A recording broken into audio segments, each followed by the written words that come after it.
y vamos a trabajar entre todos para que no se duerma ninguno, ¿eh? Estamos cansados. Y nos cansamos de correr detrás de la pelota. Yo los miraba y me cansaba, ¿no? De solo mirarlo tuve que tomar un café porque me estaba durmiendo. Pero imagínense, los maestros corren detrás de la pelota. Ahí estaba Grachu, que es la primera que va a quedar mosca porque fue la que más corrió detrás de esa. Bueno, ¿qué les parece si abrimos juntos en el libro de Apocalipsis, capítulo 2? Pero miren que le voy a pedir, de verdad le voy a pedir que me ayuden con algunas lecturas. ¿Les parece bien? ¿Están dispuestos? Acá este grupo, vamos a ver si este grupo colabora más, el grupo que tengo a la izquierda, o si colabora más o es más ligero, el grupo que tengo a la derecha. El grupo que gane va a tener premio, no hoy. Les prometo traer un premio el sábado que viene. ¿Está? Aquí, los que contesten más rápido, acá los tengo bien individualizados. El grupo que está a mi izquierda y, bueno, no importa, está Alejandro ahí. Y de este lado, ojo, va a haber premios, ¿eh? 1, 2, 3, 4, 5, 6, 7. 7 premios. Así que tío, re competitivos. Acá, una sábado para 7, tiene 3 kilos y medio de carne. Escúchame, no vas a golpear en tapera. Está bien. ¿Qué quería decir eso? Una sábado para 7. No sé si no sabemos. Bueno, muy bien. ¿Qué versículo? Buscamos en el capítulo 2, verso 1. ¿Se ve? Escribe el ángel de la ¿Empiezo? No, empiezo yo. perdón. Yo leo todo y después van a tener que colaborar ustedes. Bueno, hagamos así, miren. Yo leo los impares, ustedes leen todos juntos los pares. Todos juntos. Todavía no empieza la competencia, yo voy a decir. Escribe al ángel de la iglesia en Éfeso, el que tiene las 7 estrellas en su diestra, en su derecha, el que anda en medio de los 7 candeleros de oro, dice esto. Ustedes leen el versículo 2 todos juntos. Yo conozco Sus obras, tu arduo trabajo y paciencia, y que no puedes soportar a los malos, y has probado a los que dicen ser apóstoles y no lo son, y los has hallado mentirosos. Versículo 3 dice, y has sufrido, y has tenido paciencia, y has trabajado arduamente por amor de mi nombre, y no has desmayado. Ustedes. Pero tengo contra ti que has dejado tu primer amor. Por tanto, recuerda de dónde has caído, y arrepiéntete, y haz las primeras obras. Pues si no, vendré pronto a ti, quitaré el candelero de su lugar, si no te hubieres arrepentido. Pero tienes esto, que aborreces las obras de los nicolaítas, las cuales yo también aborrezco. El que tiene oído, oiga lo que el Espíritu dice a las iglesias. Al que venciere, le daré a comer del árbol de la vida, el cual está, subraye esto, el cual está en medio del paraíso de Dios. Ese de Dios lo cambia todo. Nos dirige, nos saca la mirada del paraíso que estuvo en la tierra y nos traslada al paraíso celestial. Bueno, aquí es donde vamos a trabajar todos juntos. Un método para poder interpretar el Apocalipsis es el hacerle preguntas. En realidad, cualquier pasaje de las Escrituras, si los tomamos y comenzamos a hacerle preguntas, nos va a dar sabiduría, nos va a arrojar enseñanza sobre nosotros. Y aquí conviene hacer una pregunta, porque dice, fíjense, capítulo 2, verso 1, escribe al ángel de la iglesia en Éfeso, el que tiene las 7 estrellas, etcétera, etcétera, etcétera. es este? ¿De quién está hablando? Busquen por favor, a ver, ahora sí, capítulo 1, versos 19 y 20. 17 al 20. Vamos a ver quién lo busca primero. ¿De Apocalipsis? De Apocalipsis Cuando le 1. vi, caí como muerto a sus pies, Muy bien. y él puso su diestra sobre mí, Escuchen bien esto. diciéndome: no temas, yo soy el primero y el último, y el que vivo y estuve muerto, mas he aquí que vivo por los siglos de los siglos. Amén. Y tengo las llaves de la muerte y del Hades. ¿Hasta el 19? Hasta el 20. Escribe las cosas que has visto y las que son y las que han de ser después de estas. El misterio de las 7 estrellas que has visto en mi diestra y de los 7 candeleros de oro. Las 7 estrellas son los ángeles de las 7 iglesias y los 7 candeleros que has visto son las 7 iglesias. Muy bien, acá hay nomás, gracias Guadalupe. Entonces, la primera pregunta que le hacemos al versículo 1 del capítulo 2, ¿quién es el que escribe? Porque dice, escribe al ángel, o sea, al mensajero. Eso debemos grabarlo en nuestro corazón. Los ángeles son mensajeros de Dios enviados a trabajar en beneficio nuestro, los hijos de Dios. Entonces, por lo tanto, el ángel, siempre que aparezca el ángel, será el mensajero, el encargado de recoger mensajes de parte de Dios y transmitirlo al pueblo. Dice, escribe al ángel, el que tiene las 7 estrellas en su diestra, etcétera, etcétera.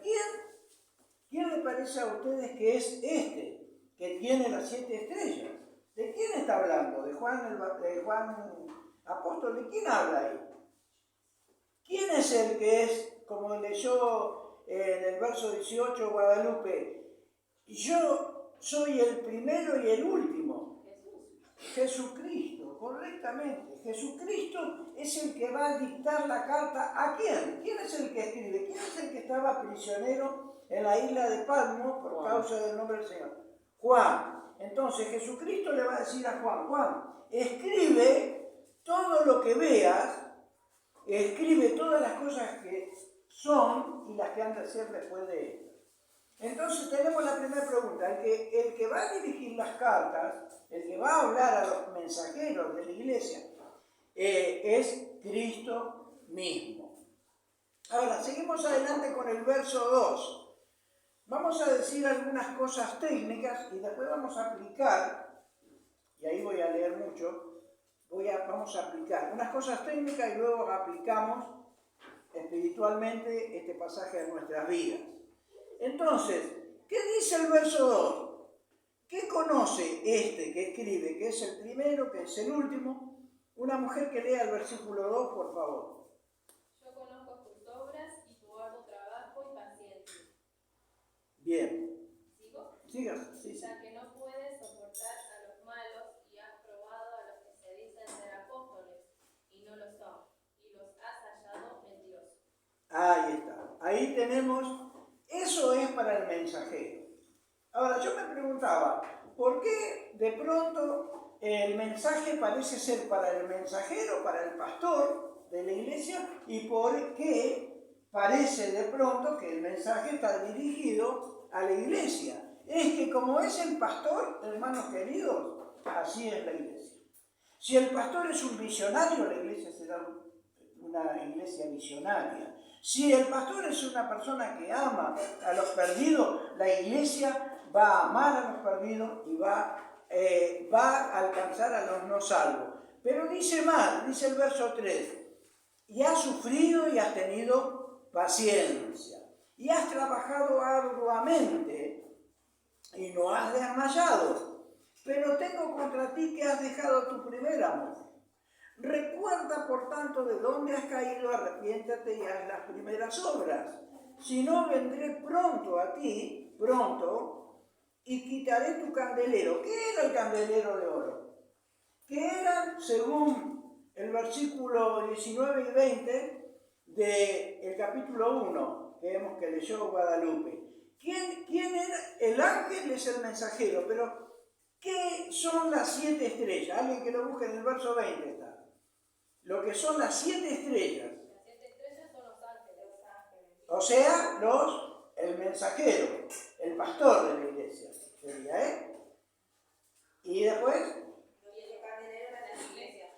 candeleros.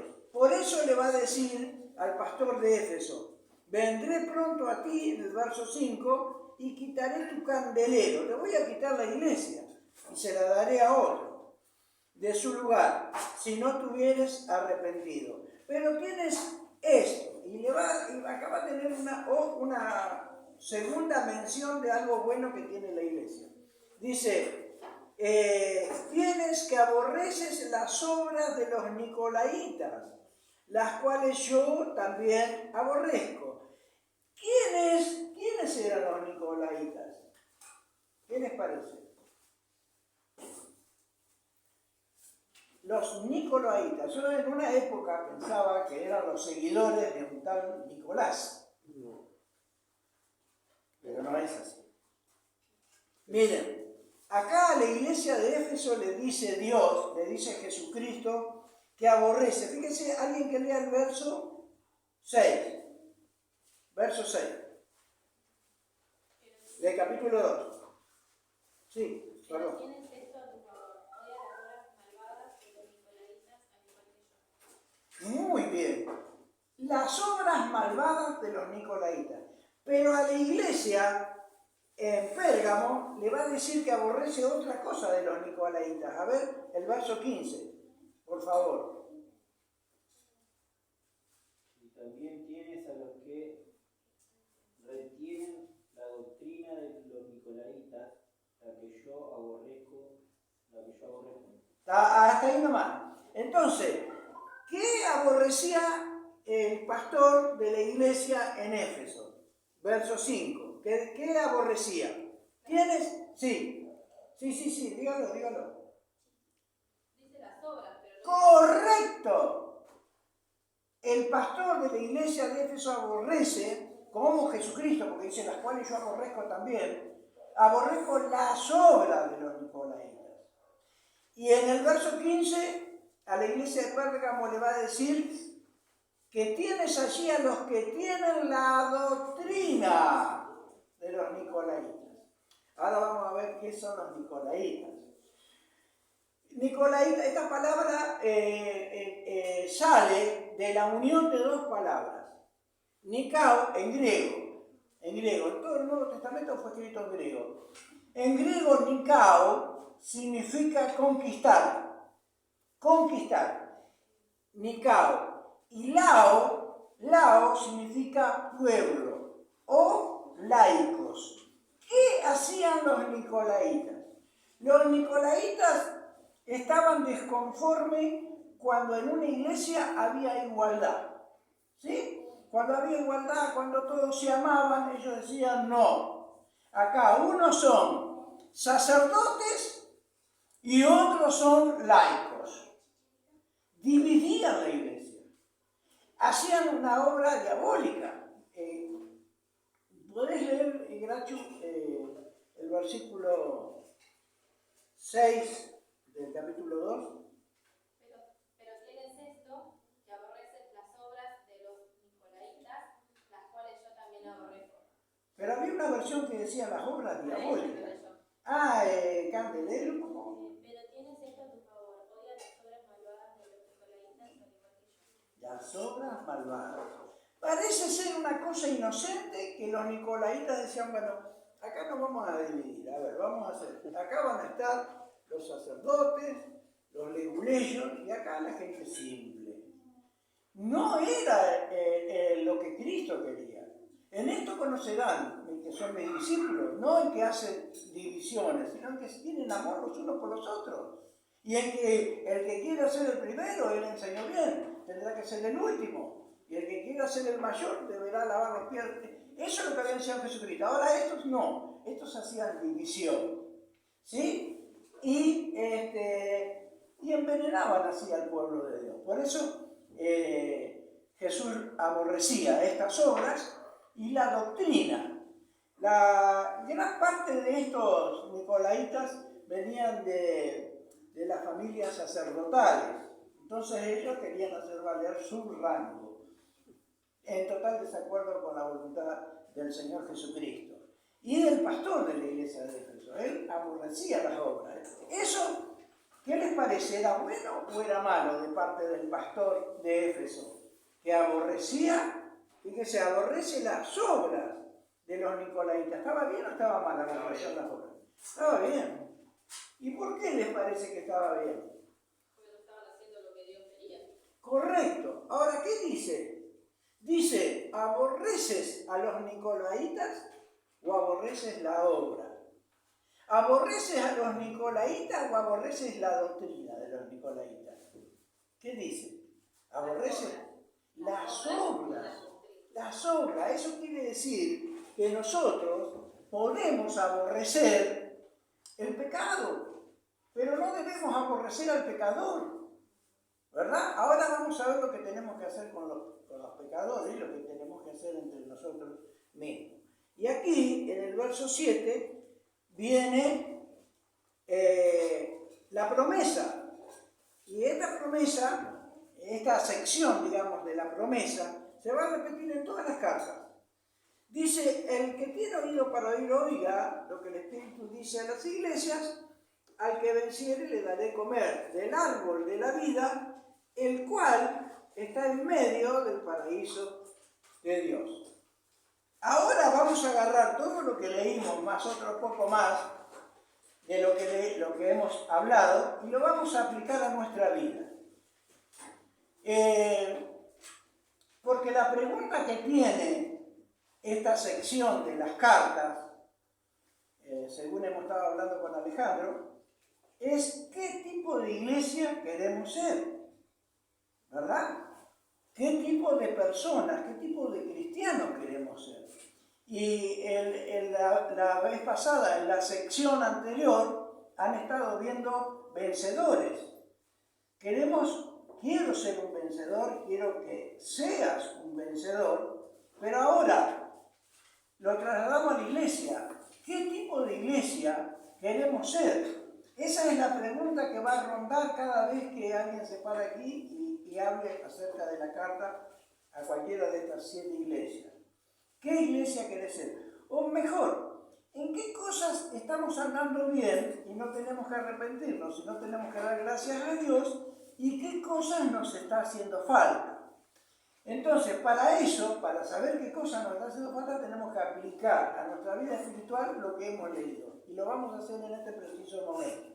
Fíjense lo que dice el versículo 1. Escribe al ángel, al pastor, al mensajero, al que es responsable de recoger los mensajes de Dios y transmitirlos a la congregación, escribe esto. ¿Quién lo escribe? El que tiene las 7 estrellas en su diestra, que eran los pastores, que eran los mensajeros, y el que anda en medio de los 7 candeleros de oro, que son la iglesia. ¿Saben por qué es hermoso estudiar las iglesias? De hecho, les cuento una novedad. Todos conocen al pastor Pérez Milo, Samuel Pérez Milo. Bueno, Samuel Pérez Milo no solo es un buen orador, un conferencista, sino que es un buen escritor también. Y él escribió todo el comentario del Apocalipsis. Y lo prologó un pastor amigo nuestro que se llama Daniel Hurtado, es el que escribió el prólogo. Pero él, Pérez Milo, Samuel, sacó aparte las 7 iglesias y escribió un libro que lo prologó Daniel Hurtado, misionero de acá de Santa Fe. Las 7 iglesias, miren si será importante estudiar las cartas a las 7 iglesias. Tenemos un privilegio muy grande, usted y yo. Bien, entonces, tenemos aquí que, ¿qué tiene el Señor en su diestra, en su derecha? Los 7 estrellas. ¿Y por dónde camina? Por en medio de los candeleros de oro, que son las. Fíjense qué clara que es la enseñanza. El Señor Jesucristo, aunque está en el cielo, por su Espíritu Santo pasea en medio de sus iglesias en el siglo XXI, camino al siglo XXI, y observa lo que está mal en cada iglesia. Pero no solo eso, observa lo que le falta y está dispuesto a dárselo. El Señor Jesucristo habla a las 7 iglesias y eran 7 iglesias que estaban en diferentes estados de pureza doctrinal, ¿se entiende? Eran iglesias que estaban en diferentes estados de pureza doctrinal, en diferentes estados de piedad y de poder para con el mundo. Ustedes ya van a notar esto a medida que vayamos avanzando se vaya avanzando con las cartas a la iglesia. Por lo tanto, todo lo que el Señor Jesucristo le dice a las iglesias lo podemos aplicar a nuestra vida particularmente, como también a nuestra iglesia, o a la iglesia de cualquier siglo. Tienen un mensaje actual para su iglesia, hoy quien quiera que sea. Ahora, fíjense lo que dice: yo conozco tus obras y tu arduo trabajo. El Señor Jesucristo sabe las horas que hemos invertido para Él. El Señor Jesucristo conoce las obras, las horas de muchas veces de lágrimas, de sudor, las cuales vos y yo hemos invertido en su obra. Y una cosa es seguro, dice la palabra de Dios: ningún trabajo que se haga para el Señor será en vano. Ningún trabajo. El Señor tiene un libro de memorias y cuando Él nos lleve a su presencia, ese libro de memoria de tu vida y de mi vida se va a abrir y Él nos va a pagar según hayan sido nuestras obras. Ahora bien, hermanos, la iglesia de Éfeso es elogiada. Es elogiada ¿por qué? ¿Por qué? ¿Porque era perezosa en el cumplimiento de su deber o era diligente? Dígalo. ¿Era? Más fuerte. Diligente. Correcto.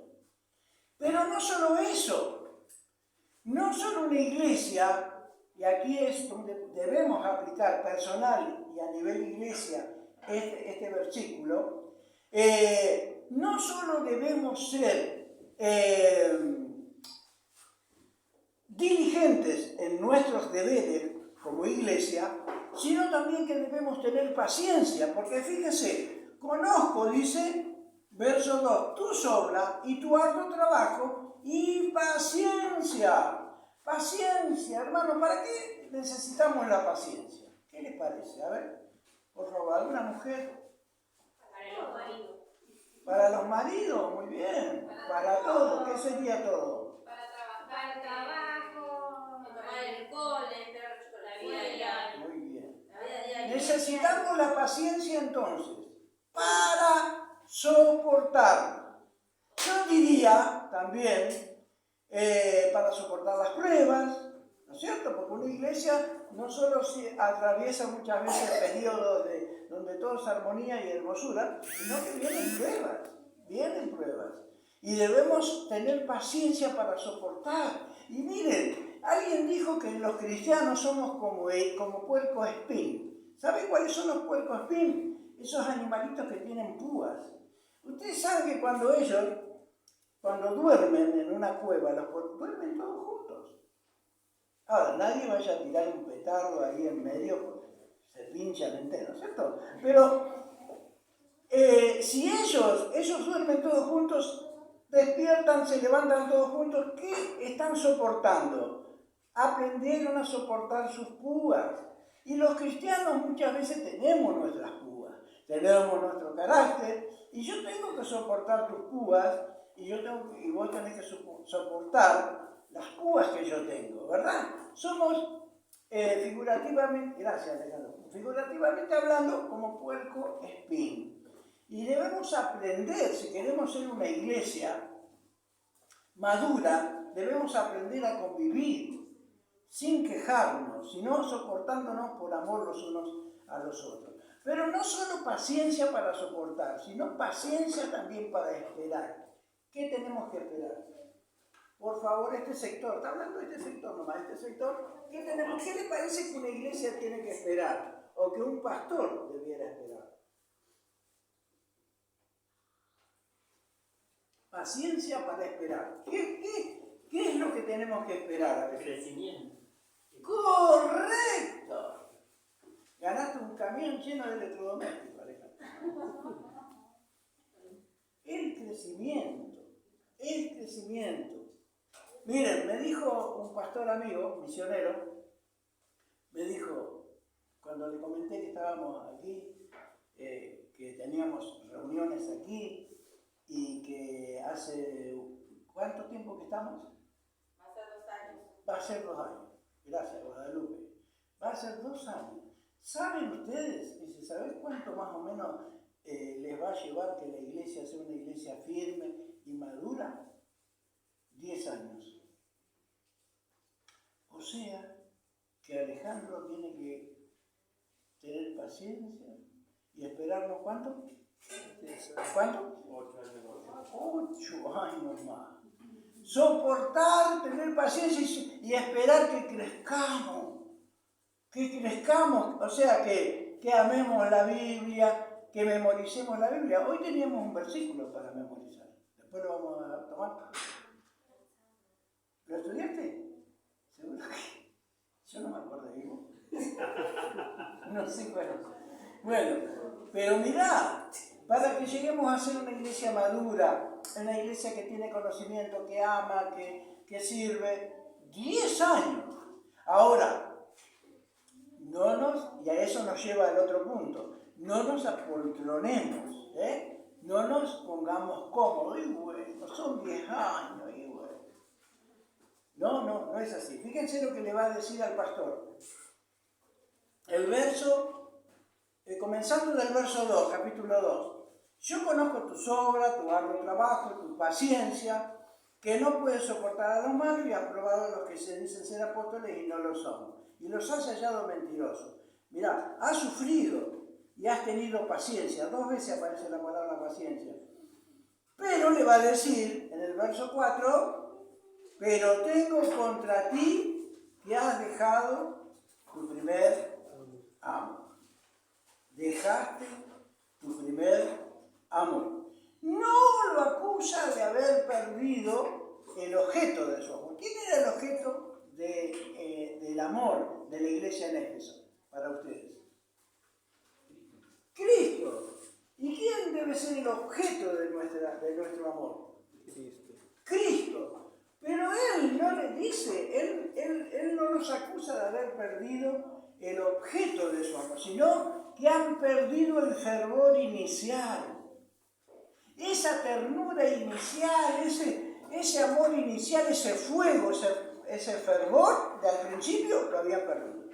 Por eso les digo, no podemos decir, bueno, 10 años, y bueno, que se la aguante, y no hacer nada por crecer. No podemos porque debemos sentir el mismo amor, el mismo fervor, la misma ternura, el mismo celo por el Señor que sentíamos al principio, cuando empezamos a caminar con Él, desde el principio. Algunos desde la niñez, otros más jóvenes, otros ya de adultos, pero aprender y vivir en ese primer amor. Somos llamados, fíjense que Jesucristo la va a elogiar a esta iglesia, pero después le va a decir, yo tengo contra ti.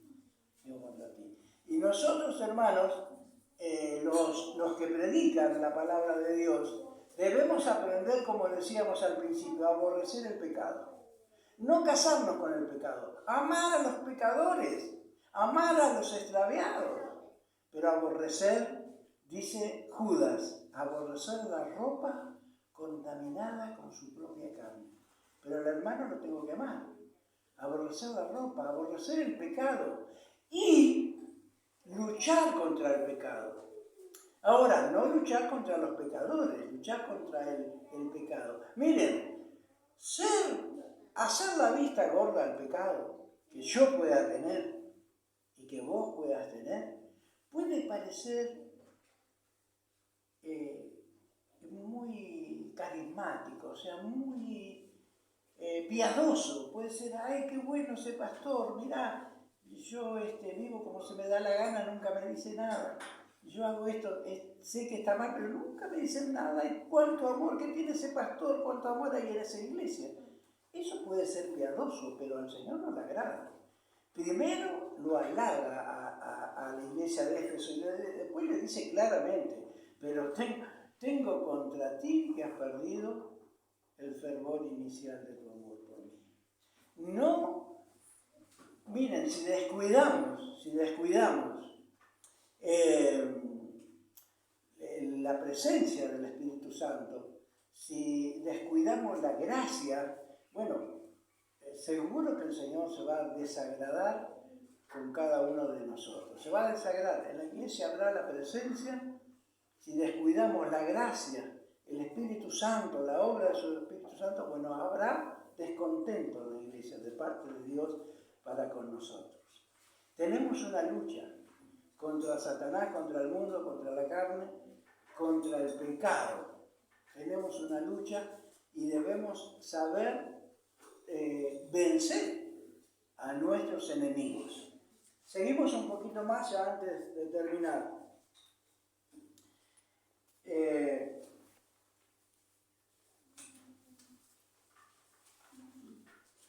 La indiferencia, el pecado de confraternizar con la indiferencia, es decir, has perdido ese fervor que tenías, te has puesto apático, te has puesto remiso para conmigo, te has enfriado. Miren, si yo me complazco, si vos te complacés con una persona que se ha enfriado, y no solo que escuchás y que ves que él se ha enfriado, que está deshonrando al Señor, y vos te acoplás a él, decís, y bueno, ¿qué se le va a hacer? Yo te amo igual. Eso de contemporizar con el pecado, debemos amar, vuelvo a repetir, que no haya confusiones, debemos amar entrañablemente a nuestros hermanos, pero con el pecado debemos ser como era Cristo, radical. Termino. Acá, después de que él le señala una falta, y eso es lo que hacen todas las cartas, te señalan, hay un elogio, pero te señalan una falta y te dan lo que tenés que hacer y te da la promesa. Luego dice en el verso 6, primero le va a decir, verso 2, conozco tus obras, tu arduo trabajo y paciencia, que no puedes soportar a los malos, y has probado a los que se dicen ser apóstoles y no lo son, y los has hallado mentirosos. Le va a decir, también has sufrido, y has tenido paciencia, y has trabajado arduamente por amor de mi nombre y no has desmayado. Y luego le va a decir, pero tengo contra ti que dejaste tu primer amor, ese fervor, ese celo santo por mí, lo has perdido. Recuerda por tanto de donde has caído, arrepiéntete y vuelve a hacer las primeras obras, porque vendré pronto a ti, quitaré tu candelero de su lugar, si no te hubieres arrepentido. Y viene otro elogio, viene otra mención, porque le dice, pero tienes esto de bueno, que aborreces las obras de los nicolaitas. Acá se hace una mención que es de aliento para la iglesia de Éfeso. Había bueno, muchas cosas buenas tenía. Esa iglesia tenía muchas cosas buenas. Pero queridos hermanos, tengo que decir que la indiferencia hacia la verdad, la indiferencia hacia el error, la indiferencia a lo que es bueno y a lo que es malo, puede llamarse caridad y mansedumbre, pero no es así, desagrada a nuestro Dios. La vida cristiana es una guerra contra Satanás, contra el mundo, contra la carne, contra el pecado. Nunca debemos ceder ante nuestros enemigos espirituales. Y entonces tendremos un glorioso triunfo, una gloriosa recompensa. Y promete el Señor, al que perseverare, recibirá de Cristo como árbol de la vida, ¿qué cosa? Dos cosas. la perfección, o sea, la madurez. ¿Querés ser maduro? ¿Querés ser una iglesia madura? Bueno, no te rindas ante nuestros enemigos espirituales y persevera, porque el que perseverare recibirá de Cristo la madurez y la confirmación de que sos una persona santa y feliz. Y eso será su clímax en el paraíso celestial. Porque dice el verso 7, le daré de comer del árbol de la vida, el cual está en medio del paraíso de Dios. No aquí en la tierra, no en un paraíso terrenal, en el paraíso celestial. ¿Qué cosa voy a recibir si puedo tener una vida triunfante, si puedo tener una vida fervorosa para con nuestro Señor, recuperando, confesando nuestra apatía, confesando que hemos perdido el primer amor y que queremos recuperarlo? Si luchamos y podemos vencer a nuestros enemigos espirituales, entonces tendremos un glorioso triunfo, vuelvo a repetir, y una gloriosa recompensa que el Señor dará en el tribunal de Cristo. Y el que perseverare recibirá dos cosas: madurez y la confirmación de tu santidad y la felicidad. ¿Querés ser un cristiano feliz? ¿Queremos ser una iglesia feliz? Bueno, el Señor nos marca el camino que debemos seguir. Así terminamos con esta primer carta a las iglesias. Y tengo que preguntar, para ver si no se durmieron, no se aburrieron. ¿Se aburrieron? No. Bien. Entonces, ¿quién es el que escribe? ¿Quién es? A ver, voy a ir más allá. ¿Qué es el Apocalipsis? El Apocalipsis es la revelación de las cosas que iban a suceder ya en el siglo I, las que estaban sucediendo, las que iban a suceder y las cosas que iban a suceder después de esta. O sea, las cosas que estamos viviendo hoy día. Ese es el Apocalipsis. Estamos viviendo, simbólicamente hablando, en el Apocalipsis de nuestra era. El Señor viene pronto. Una cosita más. Si queremos entender el Apocalipsis, debemos saber que mucho del lenguaje figurado que aparece aquí, el mensajero, las antorchas, bueno, todo eso, todos esos símbolos están desparramados a lo largo de toda la Biblia. Le voy a dar un ejemplo. ¿Qué tenía que hacer Josué para que cayeran los muros de Jericó? Dar vuelta alrededor. Sí. Y sonar la trompeta. La trompeta. Hay 7 trompetas en el Apocalipsis, que son 7 juicios de Dios. Y Gedeón, vamos más atrás, a los jueces vayamos. Gedeón, cuando tiene que rodear a los madianitas y vencerlos con 300 hombres, ¿qué tenían que hacer? Quebrar el cuenco, el cántaro, que es el cuenco, y vemos así entonces que los cuencos de oro, los cántaros de oro, están diseminados por toda la Biblia. Eso nos va a ayudar a amar y a estudiar y a leer sin temor el libro de Apocalipsis. Pero tengo que preguntar, ¿quién es el que escribe entonces? ¿Quién es el que escribe a las iglesias? ¿Quién es? Juan es el que escribe. ¿Quién es el que dicta? Cristo. ¿Están de acuerdo? Cristo dice él. ¿Están de acuerdo? ¿Están de acuerdo? Muy bien. Cristo es el que escribe. Cristo es el que va a redactar la carta. Todas las cartas de Apocalipsis, todas las cartas a las iglesias tienen que un elogio. Un elogio. Ya yo conozco tus obras, ya yo conozco tu trabajo. ¿No te imaginas imaginás lo que va a ser en el cielo cuando Dios abra el libro de las obras de Grachu? Y le diga, Grachu, yo me acuerdo que vos amabas a los niños. ¿Te acordás cuando trabajabas arduamente? Cuando te amanecías a veces cortando figuritas, etcétera, etcétera. ¿Te imaginás ese día cuando te digan, Candela, te di un don, el don de entretener a los chicos, de hacer juegos, y lo usaste bien. Bien. Buena sierva y fiel. Sobre poco has sido fiel, ¿te imaginas ese día? Sobre mucho te pondré. Erika, Hernán, ¿te imaginas lo que va a ser eso? Bueno, eso va a suceder. Y va a ser en público. Yo me voy a parar también ante él. Y ahí todo el mundo se va a enterar.